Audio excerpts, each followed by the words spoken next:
Hello everyone, welcome to my channel brilliant minds. तो आज की इस वीडियो में हम क्लास 10 फाइनेंशियल मार्केट मैनेजमेंट का चैप्टर नंबर 6 डिपॉजिटरी का जो है हम वन शॉट बना रहे हैं, क्योंकि हमारा पूरा सिलेबस कंप्लीट हो चुका है। 10th का चैप्टर 10 हमारा लास्ट चैप्टर था, वो भी मैं कंप्लीट करा चुकी हूँ। तो अब जो हमारे एग्जाम आ रहा है, तो इसलिए मैंने क्या किया ना, वन शॉट रिविजन सीरीज है वो मैंने स्टार्ट कर दी है, ताकि अब अगर जो बच्चे पेपर से पहले अपना रिविजन करना चाहते हैं या फिर जिनके पास इतना टाइम नहीं है कि वो पूरा चैप्टर डीपली समझें, तो अगर वो ऊपर से थोड़ा समझना चाहते हैं कि है क्या चीज़ ये चैप्टर्स में, डिपॉजिटरी क्या चीज़ है, बाकी म्यूचुअल फंड, तो ये सब क्या है, ये इसलिए मैंने थोड़ा सा रिवीजन आप कह सकते हैं। तो उसके लिए मैं आपको वन शॉट रिवीजन दे रही हूँ, जिसमें मैं आपको एक ही बार में पूरा सा जो चैप्टर है वो आपको समझाऊंगी। तो हमारा जो इस बार का जो हमारी जो सीरीज है, इसमें हमारा सबसे पहला चैप्टर कौन सा होगा, चैप्टर नंबर 6 डिपॉजिटरी, क्योंकि ये चैप्टर हमारा पेपर में आ रहा है, एग्जाम में आ रहा है, तो इसलिए इसी से हम स्टार्ट करते हैं। तो यहाँ पे हमें दे रखा है डिपॉजिटरी। तो सबसे पहले समझ लेते हैं कि डिपॉजिटरी होता क्या है। तो यहाँ पे दे रखा है how is a depository similar to a bank. हम डिपॉजिटरी को क्या बोलते हैं, हम डिपॉजिटरी को एज अ बैंक भी बोलते हैं, कि डिपॉजिटरी जो है ना वो एकदम बैंक की तरह होती है। तो मैं आपको यहाँ पे बिल्कुल डीप में तो नहीं समझाऊंगी मैं आपको, क्योंकि वन शॉट है, तो इसलिए मैं आपको ऊपर से बताती जाऊंगी डिपॉजिटरी एक बैंक की तरह कैसे होती है। देखो, अगर हम देखें, अगर हम डिपॉजिटरी और बैंक को कंपेयर करते हैं, तो हमें पता चलती है कि बैंक में हम क्या करते हैं, बैंक में हम अपने फंड को स्टोर करके रखते हैं, बैंक में फंड होता है। सिमिलरली जो हमारी डिपॉजिटरीज होती हैं, डिपॉजिटरी में हमारा क्या होता है, सिक्योरिटीज होती हैं, SECURITIES। तो बैंक में क्या होता है, बैंक में हम अपना पैसा इन्वेस्ट करते हैं या फिर सेव करते हैं, डिपॉजिटरी में हम अपनी सिक्योरिटीज को सेव करके रखते हैं। तो इसलिए बैंक और डिपॉजिटरी को हम आपस में कंपेयर कर सकते हैं। तो यहाँ पे मैं कंपैरिजन दिया है, तो वो चेकआउट कर लेते हैं। तो पहला दिया है कि bank hold fund in an account. Bank क्या करता है, फंड यानी कि मनी को होल्ड करके रखता है अपने अकाउंट में। लेकिन डिपॉजिटरी में क्या होता है, डिपॉजिटरी में हम अपनी सिक्योरिटीज को रखते हैं अपने अकाउंट में। बैंक में क्या करता है, transfer fund between account on the instruction of account holder, यानी कि जो हमारा अकाउंट होल्डर है उसके कहने पर उसके अकाउंट से हम क्या कर सकते हैं, फंड यानी कि पैसे को ट्रांसफर कर सकते हैं किसी और के अकाउंट में। लेकिन डिपॉजिटरी में हमारा क्या है, सिक्योरिटीज रखी हैं। तो अगर जो अकाउंट होल्डर कहेगा तो हम क्या करेंगे, अकाउंट होल्डर के कहने पे हम उसके अकाउंट से सिक्योरिटीज को ट्रांसफर कर देंगे किसी और के अकाउंट में। Facilitate transfer without having to handle money. इसमें हम क्या करते हैं, बैंक में हम क्या कर सकते हैं, अपना जो पैसा है उसे ट्रांसफर कर सकते हैं अपने हाथ में लिए बिना, क्योंकि हम ऑनलाइन बैंकिंग करते हैं। आज के ज़माने में हर कोई ऑनलाइन बैंकिंग जानता है, जिसने नहीं करी उसने सुना भी होगा, है ना। तो हम बिना हाथ में पैसा लिए भी क्या कर सकते हैं, अपने पैसे को ट्रांसफर कर सकते हैं। तो ये हमें फैसिलिटी प्रोवाइड कराता है। ऐसे ही डिपॉजिटरी को भी हम हाथ से हाथ दें ऐसा करने की ज़रूरत नहीं है, हम डायरेक्ट क्या कर सकते हैं। अब देखो, यहाँ पे हमारा पैसा ट्रांसफर हुआ, अब यहाँ पे क्या होगा, हमारा जो सिक्योरिटीज हैं, अब यहाँ पे हमारा सिक्योरिटीज जाएंगी, तो हम सिक्योरिटी की क्या थे, ओनर थे। अगर ए पर्सन के पास 10 शेयर है, 10 में से उसने 10 शेयर क्या करे, उसने बी पर्सन को दे दिए। तो उसने जो अपनी सिक्योरिटीज थी, अब उसने उसकी ओनरशिप उस इंसान को दे दी, क्योंकि पहले वो उसका मालिक था ए पर्सन, अब उसने बी को दे दिया, तो उसने क्या करी, ओनरशिप यहाँ पे ट्रांसफर कर दी। ऐसे ही जो बैंक है वो क्या करता है, हमारे पैसे को सेफ रखता है, और ऐसे ही जो हमारी डिपॉजिटरी है वो हमारे शेयर्स और हमारी सिक्योरिटीज को यहाँ पे एक्सेट्रा लिख देना है।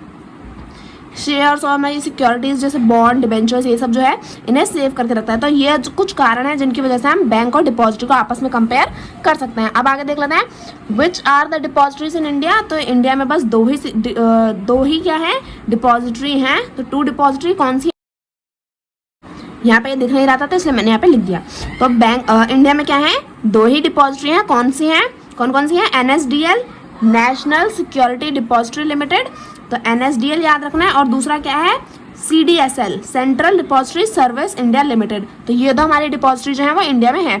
बस इसमें इतना ही याद रखने की चीज़ है और कुछ नहीं है। आगे देख लेते हैं, 3rd पॉइंट दिया है हमें, what are the benefits to participate in a depository. अगर हम डिपॉजिटरी में पार्टिसिपेट करते हैं तो उसके कुछ बेनिफिट्स होंगे, तभी तो हम करते हैं। तो वो कौन से बेनिफिट्स हैं उन्हें देख लेते हैं हम। यहाँ दिया है पहला, इमीडिएट ट्रांसफर ऑफ सिक्योरिटीज को हम इमीडिएटली ट्रांसफर करा सकते हैं। दूसरा, कोई भी स्टैंप ड्यूटी नहीं लगेगी। अगर हम अपनी सिक्योरिटीज को ट्रांसफर करा रहे हैं ऑनलाइन, तो उसमें हमें जाकर कोई सिग्नेचर करने की जरूरत नहीं है या कोई पेपर वर्क करने की जरूरत नहीं है, तो कोई स्टैंप ड्यूटी की जरूरत नहीं है। दूसरा, कि जो फिजिकल सर्टिफिकेट्स होते हैं ना, उसका रिस्क कम होता है। अगर मैं आपको एक पेपर देती हूँ और कहती हूँ इसे अपने पास रखना, 5 साल के बाद अगर मैं मांगू तो मुझे दे देना, तो ऐसा हो सकता है कि वो खो जाए या फिर खराब हो जाए, फट जाए, है ना, या उन्हें चूहे खा जाए। तो उसमें जो फिजिकल रिस्क है ना, जो इस रिस्क है उस फिजिकल सर्टिफिकेट से रिलेटेड, वो हम क्या कर सकते हैं, डिपॉजिटरी में, क्योंकि हमारा अकाउंट है तो इसमें अपनी डिपॉजिटरी में हम सिक्योरिटीज़ को सेव कराते हैं, तो उसमें जो रिस्क है वो क्या हो जाता है, वो कम हो जाता है। कि अगर हमने देखो, अगर हम अपने पेपर्स किसी और को डिलीवर कर रहे हैं तो क्या पता वो फट जाए जाते जाते, या फिर हम कोई हमें फेक पेपर डिलीवर कर दे तो क्या भरोसा है किसी का, है ना। तो bad delivery, fake security etcetera जो भी और अलग अलग तरह के रिस्क है वो काफ़ी कम होता है अगर हम डिपॉजिटरी में अपनी सिक्योरिटीज़ को सेव करते हैं। तो पेपर वर्क में काफ़ी रिडक्शन होता है, क्योंकि हमें जब पेपर वर्क होगा ही नहीं तो उसका जो हमारा सिक्योरिटीज़ में जो ट्रांसफ़र है, जो पेपर वर्क है, वो रिडक्शन कॉस्ट होगी। सॉरी, यहाँ पे जो पेपर वर्क है अगर हम ऑनलाइन करेंगे, सब कुछ अपना अकाउंट से अकाउंट करेंगे तो पेपर वर्क हमारा कुछ काम नहीं होगा, है ना। ट्रांजैक्शन कॉस्ट भी नहीं लगेगी, क्योंकि हमने क्या करा, ऑनलाइन ट्रांसफ़र किया है। अब हमने कुछ ऐसा तो है नहीं कि हम पहले तो जगह पे गए तो यहाँ पे पहले किराया दिया, फिर यहाँ से हमने वो चीज़ निकाली, फिर वापस किसी और के घर जाएंगे, वहाँ पे किराया लगाएंगे और फिर उस चीज़ को देंगे, तो ट्रांजैक्शन कॉस्ट भी नहीं लगेगी। ईज ऑफ नॉमिनेशन फैसिलिटी, यानी कि अगर हमें किसी को नॉमिनेट करना है, अगर हमने अपनी सिक्योरिटी की ओनरशिप किसी और को देनी है तो हम डायरेक्ट ट्रांसफ़र करा के उसे एक नॉमिनेशन फैसिलिटी इजीली प्रोवाइड करा सकते हैं। तो ये भी काफ़ी अच्छी चीज़ है। तो ये हमारे कुछ फैक्टर्स हैं जो हमें यहाँ पे याद रखने हैं, है ना। अभी हमारा नेक्स्ट पॉइंट क्या है, यहाँ पे हमारा दे रखा है change in address record with DP get registered electronically with all companies in which investor hold security, eliminating the need to correspond with each of them separately. यानी कि अगर आपने क्या करा, अगर आपने सिक्योरिटीज़ खरीदी है ना, अगर आपने सिक्योरिटीज़ ली है, अब अगर आप किसी और को दे रहे हो तो आपने क्या किया, आप रजिस्टर करा रहे हो किसी और को, आपने अगर सिक्योरिटी दे दी तो आपने अपना एड्रेस क्या करा दिया, रिकॉर्ड करा दिया, आपने बता दिया कि मेरी ये जो सिक्योरिटीज़ थी वो मैंने किसी और को ट्रांसफ़र कर दी है, तो अब वो उसका ओनर है। तो वो जो अगर हम इलेक्ट्रॉनिक कराते हैं ना, इलेक्ट्रॉनिकली हम अपनी सारी फैसिलिटीज़ को कराते हैं, तो इसी अब डिपॉजिटरीज में हमारी हेल्प करता है कि अगर हमने अपनी सिक्योरिटीज़ किसी और को ट्रांसफ़र करनी है तो उसके नाम पे वो क्या हो जाएंगी, रजिस्टर्ड हो जाएंगी। आगे दिया है transmission of securities directly by DP eliminating correspondence with the company. यहाँ पे हमें क्या दे रखा है, तो यहाँ हमें दे रखा है कि transmission of securities directly done by DP, यानी कि अगर हम क्या करें, अपनी सिक्योरिटीज को ट्रांसफर करा रहे हैं, है ना, तो अब ऐसा नहीं है कि हमें बीच में किसी और इंसान को लेना पड़ेगा कि आप मेरी कर देंगे क्या, या आप मेरी कर देंगे क्या। आप डायरेक्ट अपनी DP से, अपने डिपॉजिटरी से क्या करा सकते हैं, आपके डिपॉजिटरी आपकी सिक्योरिटीज हैं, आप जाकर डायरेक्टली DP की हेल्प से क्या कर सकते हैं, अपनी सिक्योरिटीज को ट्रांसमिशन कर सकते हैं। आपको किसी कंपनी की, किसी और इंसान की जरूरत नहीं पड़ेगी अपनी सिक्योरिटीज को ट्रांसफर कराने के लिए। अब वैसे तो अगर हम देखा जाए ना, तो जो benefit of participant in depository है, इसके आपको कम से कम बस 5 ही पॉइंट लिखने पड़ेंगे, क्योंकि 5 नंबर का एक हाईएस्ट हमारा क्वेश्चन होता है। तो आप इनमें से कोई भी 5 पॉइंट यहाँ पे आपको जो सबसे आसान लगता है वो आप यहाँ पे लिख सकते हैं। लेकिन फिर भी हम अपना देख लेते हैं। लास्ट सेकंड पॉइंट है हमारा convenient method of consolidate of folios and accounts. अब जो हमारे अकाउंट्स हैं, जो हमारे फोलियोज हैं, फोलियोज तो आप समझते ही होंगे ना, जो पोर्टफोलियो और अकाउंट हैं, तो इन सब के भी क्या होता है, अलग अलग कन्वीनियंट मेथड होते हैं। तो वो अभी आपके में नहीं है, वो अभी हम आगे पढ़ेंगे, मतलब जब आप हायर क्लास में जाओगे तब आपको वो समझ में आएगा। तो ये पॉइंट अभी आप अगर नहीं समझ पा रहे तो कोई बात नहीं। लास्ट मिनट में दिया है होल्डिंग इन्वेस्टमेंट एंड इक्विटी, डेप्ट इंस्ट्रूमेंट, गवर्नमेंट सिक्योरिटी। अब ये सब जितनी भी सारी टाइप की सिक्योरिटीज़ हमें दे रखी हैं, तो ये जो सारी सिक्योरिटीज़ हैं इन्हें हम क्या कर सकते हैं, तो हमारी अगर अलग अलग टाइप की सिक्योरिटीज़ हैं, अगर डिफरेंट सिक्योरिटीज़ है, कोई डेप्ट इंस्ट्रूमेंट है, कोई गवर्नमेंट सिक्योरिटी है, कोई शेयर है, तो जो हमारी अलग अलग सिक्योरिटीज़ हैं उन्हें अपने एक सिंगल अकाउंट में भी क्या कर सकते हैं, हम उन्हें अपने सिंगल अकाउंट में स्टोर करके, सेव करके रख सकते हैं। तो ये हमारा यहाँ तक हमारा हो गया कि हमारे बेनिफिट्स क्या होंगे। अब हम नेक्स्ट में स्टार्ट करते हैं। यहाँ पे हमें क्या दिया है, who is a depository participant, यानी कि डिपॉजिटरी में पार्टिसिपेंट कौन कौन होते हैं, यानी कि डिपॉजिटरी के मेंबर्स हम सीधा सीधा यहाँ पे कह सकते हैं, तो वो कौन कौन होते हैं। तो अगर देखा जाए तो depository provided services to its investor through its agent called depository participant, यानी कि जो डिपॉजिटरी अपनी सर्विस प्रोवाइड कराता है वो अपने क्या कराता है, अपने एजेंट्स के थ्रू कराता है। अब वो एजेंट्स को ही हम क्या बोलते हैं, डिपॉजिटरी पार्टिसिपेंट्स बोलते हैं। तो जो डिपॉजिटरी पार्टिसिपेंट्स है उनमें कौन कौन आता है, उसमें आता है हमारी 3 कैटेगरीज। एक होता है हमारा बैंक, दूसरा होता है हमारा फाइनेंशियल इंस्टीट्यूट, और तीसरा होता है हमारा सेबी रजिस्ट्रेशन ट्रेडिंग मेंबर, यानी कि जो सेबी से रजिस्टर्ड ट्रेडिंग मेंबर्स हैं, और बैंक और फाइनेंशियल इंस्टीट्यूट। तो ये जो 3 मेंबर्स हैं वही हमारे क्या होते हैं, डिपॉजिटरी पार्टिसिपेंट्स होते हैं। हमारा नेक्स्ट टॉपिक है, अगर ये क्वेश्चन आता है कि who is a depository participant in DP, तो आपको डायरेक्ट लिखना है कि देयर आर 3 कैटेगरीज और 3 category of entities, that is bank, financial institute and SEBI registered trading member can become DP, यानी कि डिपॉजिटरी पार्टिसिपेंट। तो यही हमारा आंसर हो जाएगा। आगे दिया है does one need to keep any minimum balance of security in his account with his DP, यानी कि जो हमारे डिपॉजिटरी सिक्योरिटीज है और डिपॉजिटरी पार्टिसिपेंट है, यानी कि जो हमारी डिपॉजिटरी है उसमें क्या हमें कोई मिनिमम बैलेंस रखने की जरूरत है। डिपॉजिटरी में हम क्या रखते हैं, अपनी सिक्योरिटीज़, यानी कि हमें कोई मिनिमम नंबर ऑफ सिक्योरिटीज़ रखने की ज़रूरत है या नहीं, तो नो। अगर हमारी हमारा अगर हमारे डिपॉजिटरी अकाउंट में एक भी सिक्योरिटी नहीं होगी तो भी हमारा जो डिपॉजिटरी अकाउंट है वो कंटिन्यूसली वर्क करता रहेगा। तो there is no need to have any minimum balance in our DP, in our depository account. अब व्हाट इज एन ISIN? तो ISIN की डायरेक्ट आपको फुल फॉर्म लिख देनी है। ISIN क्या होता है? Internationally security identification number. तो इंटरनेशनल सिक्योरिटी आइडेंटिफिकेशन नंबर हमें क्यों दिया जाता है? ये एक यूनिक आइडेंटिफिकेशन नंबर है जिससे हम अलग अलग सिक्योरिटीज को क्या कर सकते हैं? आइडेंटिफाई कर सकते हैं। जैसे हजारों करोड़ों लोगों के क्या होता है? बैंक अकाउंट होते हैं। तो अब उन्हें क्या दिया जाता है? एक अकाउंट नंबर दिया जाता है ताकि उसकी डिटेल्स, अब हर किसी इंसान का जो अकाउंट नंबर है वो अलग होता है। तो इसी तरह जो हमारी सिक्योरिटी है वो भी बहुत सारे लोग खरीदते हैं। तो अगर किस इंसान की कौन सी सिक्योरिटी है तो उसके लिए क्या दिया जाता है? एक आइडेंटिफिकेशन नंबर दिया जाता है, ताकि जैसे आपको पता चलती है ना कि ये मेरा अकाउंट है, ये मेरा बैंक अकाउंट है, तो उसके लिए हमारे पास अकाउंट नंबर है। तो ऐसे हम ये पता कर पाए कि ये किसकी सिक्योरिटी है। तो अब हम पता कर सके कि हमारी सिक्योरिटी कौन सी है, तो उसके लिए हम क्या दिया जाता है? एक आइडेंटिफिकेशन नंबर दिया जाता है, जिसकी हेल्प से हम क्या कर सकते हैं? अलग अलग सिक्योरिटीज को आइडेंटिफाई कर सकते हैं कि ये किसकी सिक्योरिटी है और ये किसकी सिक्योरिटी है। तो ISIN क्या होता है? इंटरनेशनल सिक्योरिटी आइडेंटिफिकेशन नंबर होता है। अब देख लेते हैं व्हाट इज अ कस्टोडियन। अब कस्टोडियन क्या चीज है तो ये भी देख लेते हैं। A custodian is basically an organisation. सीधा सीधा दे रखा है कि कस्टोडियन क्या है? एक ऑर्गेनाइजेशन है जो क्या करती है? Which help registered and safe guard the security of its client.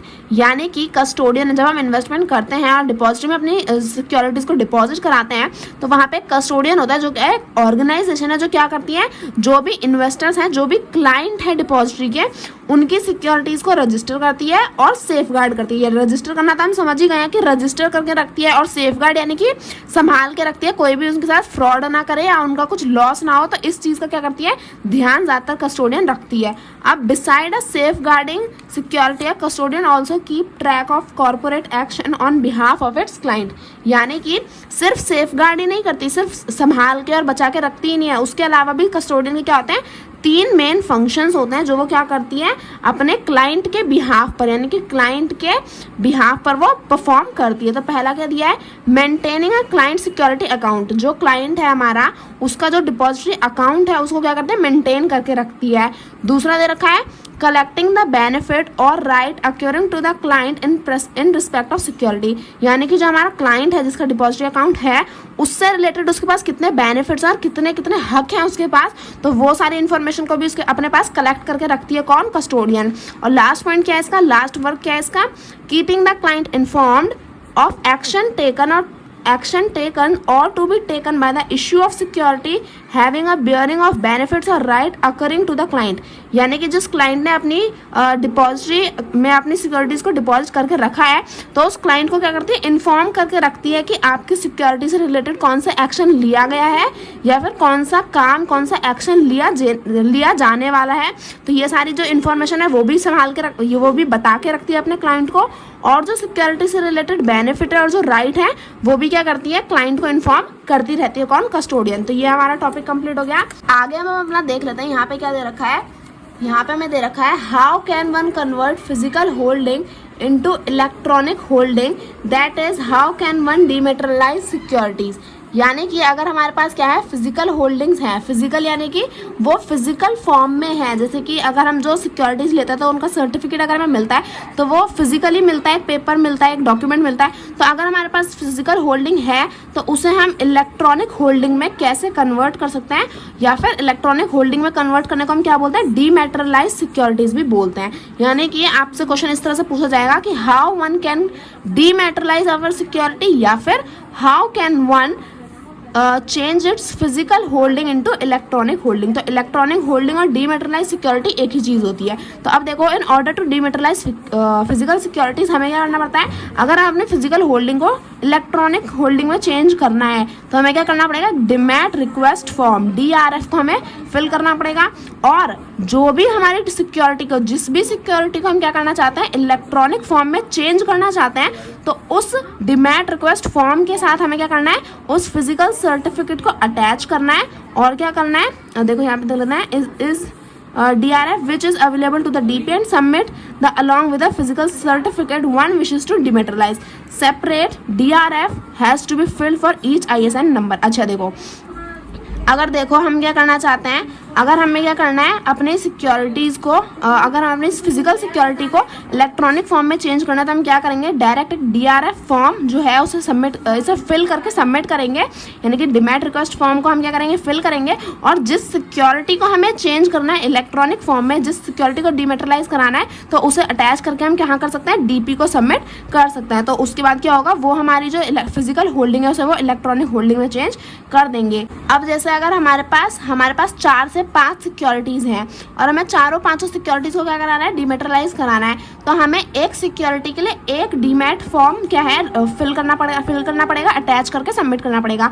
तो हमारी जितनी भी सिक्योरिटीज़ को हमें क्या करना है, इलेक्ट्रॉनिक फॉर्म में चेंज कराना है, तो उतनी सिक्योरिटीज़ के लिए हमें क्या करना पड़ेगा, अपना डीमैट रिक्वेस्ट फॉर्म को फिल करके सबमिट करके DP को सबमिट कराना पड़ेगा। तो उसी के बाद हमारी जो फिजिकल होल्डिंग्स हैं, जो हमारे फिजिकल सर्टिफिकेट्स हैं, उन्हें हम डीमेटरलाइज करा सकते हैं। आप देख लेते हैं, can odd lot shares be dematerialise?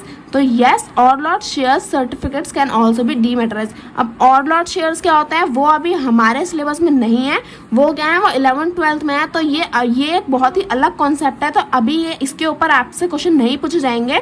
तो अभी आप अगर आपसे सीधा बस यही पूछा जाएगा कि हम ऑड लॉट शेयर्स को डीमेटरलाइज करा सकते हैं या फिर नहीं, तो इसका आंसर हो जाएगा yes, odd lot share certificate can also be dematerialise. आगे में दिया है, do dematerialise shares have distinctive number? यानी कि जो हमारे डीमेटरलाइज शेयर्स हैं, जो डीमेटरलाइज सिक्योरिटीज़ हैं, जिन्हें हमने फिजिकल होल्डिंग में से क्या करा है, इलेक्ट्रॉनिक होल्डिंग में कन्वर्ट किया है, क्या उनके जो ISIN नंबर होते हैं, जो इंटरनेशनल सिक्योरिटी आइडेंटिफिकेशन नंबर है, क्या वो चेंज हो जाता है या फिर नहीं? तो dematerialise share do not have any distinctive number.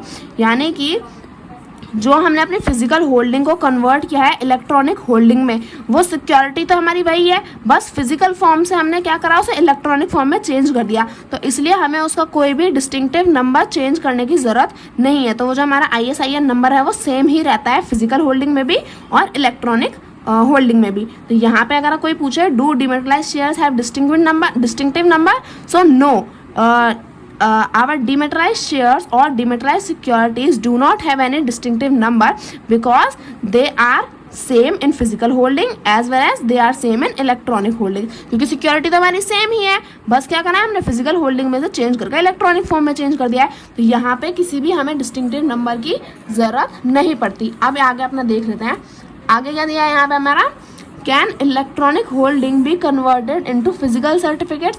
अभी हमने क्या किया था, फिजिकल होल्डिंग्स को कन्वर्ट किया था इलेक्ट्रॉनिक होल्डिंग्स में। अब अगर कोई इंसान चाह रहा है, अगर उसका मन है कि वो इलेक्ट्रॉनिक होल्डिंग को कन्वर्ट करना चाहता है फिजिकल होल्डिंग में, तो क्या ऐसा पॉसिबल है या नहीं? तो जब हम फिजिकल से इलेक्ट्रॉनिक में जाते हैं तो उसे हम क्या बोलते हैं, उसे हम बोलते हैं डीमेटरलाइजेशन।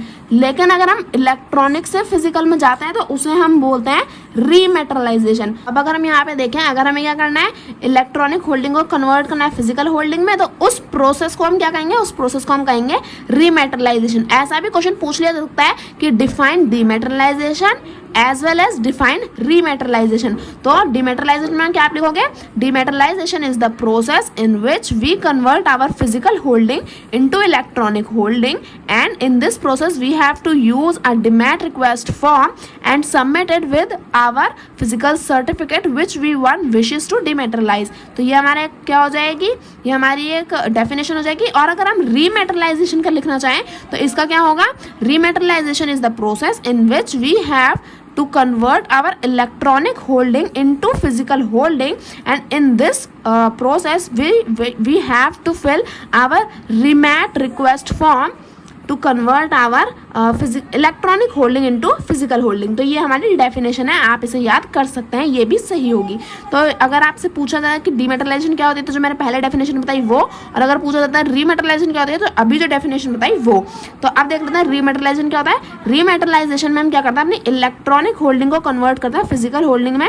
इसमें हमें क्या करना पड़ता है, इसमें हमें अपना remit request form RRF form को करना पड़ता है, फिल करना पड़ता है, और अपनी जो सिक्योरिटी है उसके लिए रिक्वेस्ट करनी पड़ती है कि उसे आप क्या कर दो, फिजिकल फॉर्म में कन्वर्ट कर दो। तो इससे अब हमें ये कहाँ सबमिट करना है, ये भी हमें DP के पास ही जाके सबमिट करना होता है। तो उसके बाद वो क्या करते हैं, कुछ टाइम के बाद वो हमारी जो इलेक्ट्रॉनिक होल्डिंग है उसे फिजिकल होल्डिंग में कन्वर्ट कर देते हैं। तो ये भी हमारा कंप्लीट हो गया। अब हमारा लास्ट टॉपिक है कैन वन डीमेटेरियलाइज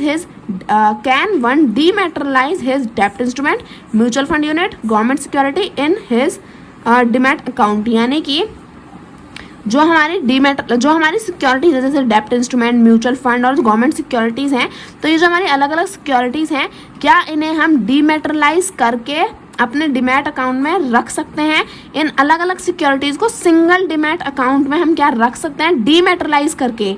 डीमेटेरियलाइज आप समझ गए ना, फिजिकल टू इलेक्ट्रॉनिक। तो यस, हम क्या कर सकते हैं, इन सभी सिक्योरिटीज़ को, अलग अलग सिक्योरिटीज़ को हम क्या कर सकते हैं, फिजिकल होल्डिंग से इलेक्ट्रॉनिक होल्डिंग में कन्वर्ट करके क्या कर सकते हैं, अपने सिंगल डीमैट अकाउंट में कन्वर्ट करके स्टोर करके क्या कर सकते हैं, रख सकते हैं। तो yes, you can dematerialise and hold all such investment in a single demat account. तो यानी कि आप सारी सिक्योरिटीज़ को कन्वर्ट करके, डीमेटेरियलाइज करके क्या कर सकते हो, अपने एक सिंगल डीमैट अकाउंट में सेव करके रख सकते हो। तो इसी के साथ हमारा जो चैप्टर नंबर 6 है उसका वन शॉट वीडियो पूरी तरह कंप्लीट हो गई। अगर आप इसे पेपर से 1-2 दिन पहले देख रहे हैं तो आपके लिए क्या हो जाएगी, एक रिवीजन हो जाएगी बहुत अच्छी। और डीप में अगर आप समझना चाहते हो तो प्लेलिस्ट इसकी बनी हुई है, आप वहाँ से जाके चेकआउट कर सकते हो। और हाँ, मैं एक बात तो बताना ही भूल गई, चैप्टर तो हमारा कंप्लीट हो गया, वन शॉट हमारा कंप्लीट हो गया, और थ्योरी में मतलब मैंने जो पहले डीप में एक्सप्लेन किया था वो भी हमारा कंप्लीट हो गया है। अब मैं क्या चाहती हूँ, मैं बस ये चाहती हूँ कि मैंने अच्छे से पढ़ाया है, आपने अच्छे से पढ़ाया है। अब आपको क्या करना है, एकदम पेपर फोड़ के आना है, एकदम अच्छे से अच्छे, एकदम फुल नंबर लाओगे ना, और फिर मुझे कमेंट सेक्शन में आप प्लीज़ बताना कि आपके कितने FMM में मार्क्स आए, ताकि मैं भी खुश हूँ कि मैंने अपने बच्चों को पढ़ाया और उन्होंने इतनी मेहनत करी, इतने अच्छे से पढ़ा, तो उनके फुल नंबर आया नहीं आया। अगर फुल नंबर नहीं भी आते तो कोई बात नहीं, अभी आपका बोर्ड रहता है, उसमें आप धमाल मचा देना, ठीक है। तो प्री बोर्ड में एकदम फोड़ के आना और बोर्ड में तो बिल्कुल आग ही लगा देना। तो बस हमारा यही आज की एक मोटिवेशन टॉक थी। तो अभी बस, और ये जो हमारे नोट्स हैं जो मैंने आपको पहले ही प्रोवाइड कर दिए थे, तो मैंने नोट्स भी बनाए थे, तो आप वो भी क्या कर सकते हैं, आप चेकआउट कर सकते हैं। अगर आप सर्च करेंगे कि chapter number 6 depository notes by brilliant mind, तो आपको यहाँ पे सारे जो नोट्स हैं सभी चैप्टर्स के आपको अवेलेबल हो जाएंगे। तो नोट्स मैंने काफ़ी अच्छे से बनाए हैं, आपको मैंने देखो क्वेश्चंस भी दिए हैं, फिर उन्हें इंग्लिश में भी एक्सप्लेन किया है, डेफिनेशन दी है, और हिंदी में भी मतलब मैंने आपको समझा दिया है, तो आप इसे भी चेकआउट कर सकते हैं। तो वीडियो अच्छी लगे तो प्लीज़ वीडियो को लाइक करें and subscribe my channel for more videos. Thank you for watching.